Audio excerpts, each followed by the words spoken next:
I finally built my YouTube package generator using Claude Code. And in this first part of the video, I'd like to show you guys some of the features. And then I'll show you this prompt right here, which got me to create the underlying base of the project so that I could iterate and actually get to all of these features. It took around 3 hours to build the entire app. Some of it, so 1 hour and 45 was live streamed. So I'd say like 2 hours and a half that took to build the rest of it. So first of all, you should be able to upload an MP4 file. For this example, let me drag in my 1.mp4. And as soon as you drop that in, it'll start processing. As it's done, it opens up this model, which allows you to click on start transcription. And as soon as you start the transcription, it basically converts the MP4 over to a WAV file, segments everything, sends all these segments over to a Whisper model, I believe. And all that is transcribed, sent back to you in a format very similar to YouTube.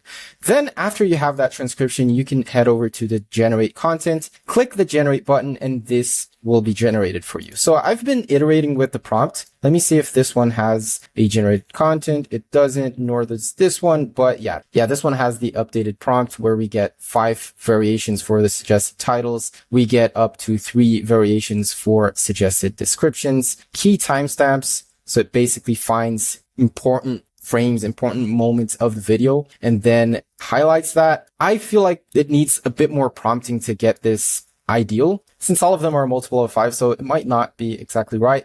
Then we get thumbnail text ideas, and finally we get a community post suggestions. Because the idea here is that I'm finished with the video, I want to post it while it's processing inside of YouTube. I want to post it inside of my community, for example, or inside of X, Twitter, whatever you want to call it. Then down here, just because I was playing around, I had some time, I figured I'd include an image generation because most posts with an image just reaches more people. But then I'm using a really weak model for generating the image. So most of the times it just doesn't produce the best image possible. But yeah, it's really just a matter of changing the LLM. And this one really isn't that bad. It's just pretty generic, I'd say. Now, by the way, as you might have seen in the title of the video, I'm using Horizon Beta for this just because it's free over in OpenRouter.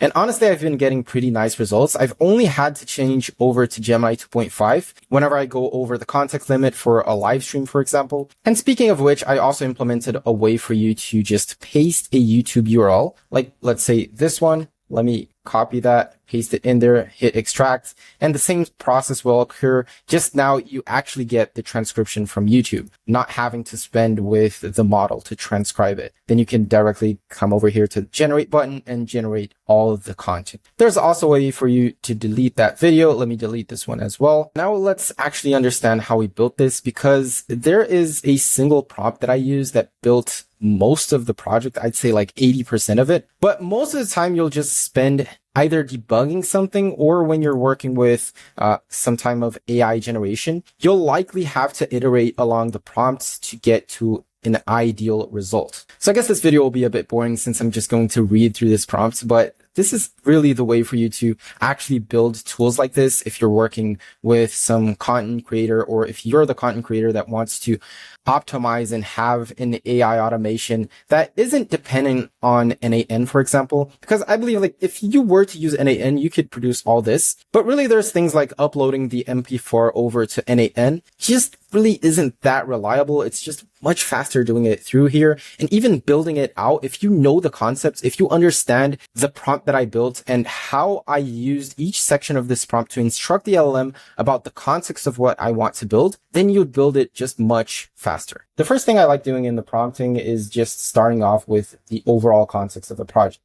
So this is an XJS project I've just started. It should be a YouTube package generator, which helps the user generate title suggestions, descriptions, suggestions, thumbnail text suggestions, and timestamps, all based on the video uploaded. And then I specify that this video should be in an MP4 format. This project will run always locally. This is really important for you to specify over to the AI, because it's not going to try to solve infrastructure issues. For example, if the AI was smart enough and understood that you wanted to build a SaaS, it would likely try to use Convex, for example, so that everything is integrated and has a easy way for the user to upload the MP4, for example, but that's not what we want. This is just a project that I'll spin up in my local computer and have it working just for me. And in that case, the AI doesn't have to worry about all the ways that this video should be uploaded. And that's what I specify here. So don't overthink the video upload strategy. The main focus is creating the transcription similar to how YouTube does it, which produces this structure. And before I even continue, let me explain why I even started with this project. I believe that automations comes from systems. So you already have a system that is kind of manual or it could be done better, or for some kind of issue where, in my case, where the delay, you would just benefit from having products created. So let me give the right context here. Every time I'd post a video, I'd have to wait for that video to be processed by YouTube, for it to generate the transcriptions, and then I'd go inside of the video, click on show transcriptions, go over to this panel, copy all of the transcriptions, go over to Gemini. In here, I have a gem called YouTube Video Poster that already has all the system prompting. I'd insert all the transcription in here, hit enter, and have it produce the description. Now, this works kind of fine. It produces a somewhat reasonable description and everything. But the problem is I'd have to wait for the video to be processed and everything. So I'd have to wait all that. And only then I'd actually have the content to post the video. And this just kind of makes me lose half an hour for every video that I post. Not only that, but also the thumbnail title suggestion. I don't always use what the AI recommends, but they give really nice suggestions that gets me thinking, right? And I want to think and have the thumbnail created before the video even finishes processing. So most of the times I wouldn't even look at this. I wouldn't even use this. And now I will, because as soon as I'm done with the video, I can just send this over to my new app, have it transcribe, have it create the description, the title suggestions and everything, and then start working on my thumbnail while the video is processing. And I feel like it's important for you to understand what is your current system, because it really helps you to automate that system. So here I describe exactly which is the structure that I expect. I want it to create the transcription first and then generate all the titles and the further suggestions. So after that, I specify to do so, we can use Whisper Large v3 Turbo from Grok. So install the Grok SDK for this. There's already in .env for Grok. This is important too, because you give the right context for the LLM to understand what you're going to use, which is the specific way you want it to transcribe the text, and not just let it decide on its own and have a really powerful model that will cost you a lot of money. So always use ShadCN components for the design. I basically place this line in every single prompt when I'm creating a project. For the LLM, that will generate the timestamps, description, title, and thumbnail text, and output a JSON. We'll use OpenRouter. I just prefer going with OpenRouter, both because we're able to have access to free models like this one, or Horizon Beta, which is a really powerful model, but also because it's just easy. If I want to change from this model over to Google Gemini 2.5 Pro, I can do that by just uncommenting this line and commenting this line. If you really don't want to code, you can just ask for the AI to do that for you. By the way, this isn't a sponsored video. I mean, I wish. And then I follow along with, this is the step-by-step. And here I'm basically describing how I want the app to work step-by-step, as if I were a product manager or such, where I understand how I want my client, how I want the user, which in this case would be me, to use this project. And this is a really important step that I think that people overlook. Then they let the AI decide for them. I've seen some comments inside of my previous videos where people say, hey, if you type in any prompts inside the AI, it will generate random things every single time. Yeah, it's generating random things because you left it to generate the random things. If I were to specify which colors to use in here, it would decide always that specific color. Now, I didn't do that because that doesn't matter for me in this specific project. And so it generated a random thing. So yeah, the more specific you are, the more it will actually build what you thought of. If you didn't think of something, it will predict and try to create its own implementation, its own way to implement that. So user has an MP4 video, user uploads MP4 to the Next.js project. A transcription is generated based on the MP4. This transcription generated is saved to the database. This is really important to describe the database because I had already built the Prisma behind everything. And this is just a step that I like doing, which is creating the underlying project, which is Next.js, Prisma, ShadCN.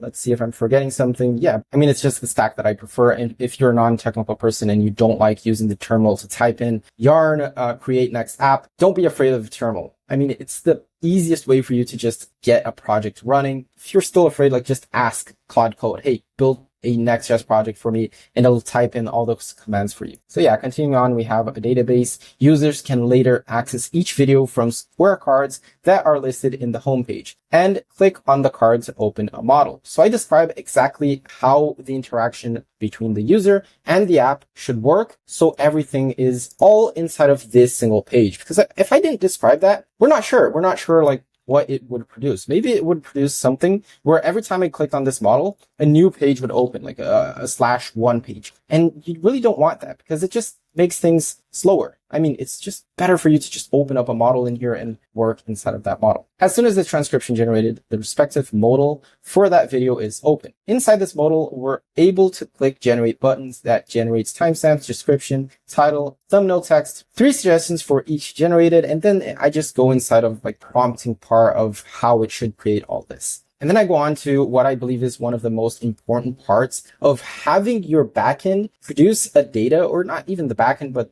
your actual AI, in my case, the Open Router Horizon Beta, generate an output that can be read by my front end. Because how would my front end, for example, understand that the title suggested, like the first title suggested, should be placed in here? It should understand that from a structure, and it needs to produce that structure. But sometimes if you don't specify the output as a JSON, or even if you do, the LLM that I'm using to build the app, so in my case, like Claude Sonnet 4, would go in the prompting, like the system prompt, and say, hey, you have to output this structure of JSON. That's incorrect. That's not how you output JSON. The correct way is this one right here. You have a response format that you specify you want a JSON schema. And yeah, if you're a non-technical person, you don't want to look at this. Like, you can ignore this for sure. But what you can't ignore is that you have to give the right context for Claude Code to produce everything for you. In this case, since I'm using Open Router, the best way that I found to give the right context for the LLM is just typing in Open Router, JSON output, visit this website, go over here, copy page,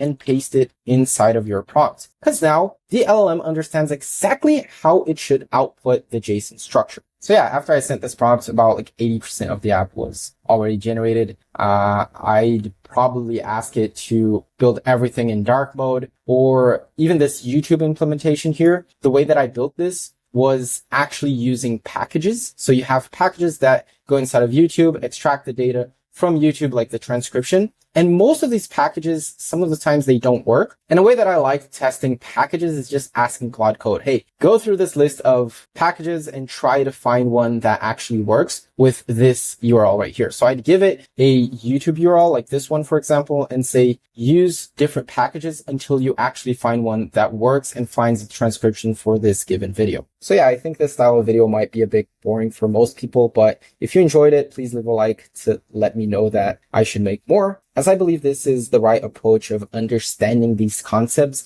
and instructing Claude Code to perform on top of those concepts, than really just asking vaguely, hey, build this, right? Because then a lot of people just get frustrated by not actually getting a app that works the way they need it to, and end up thinking that they need to code to compensate everything. So yeah, thanks for watching. If you have any questions, please let me know them in the comment section, and I'll see you in the next video. Till then.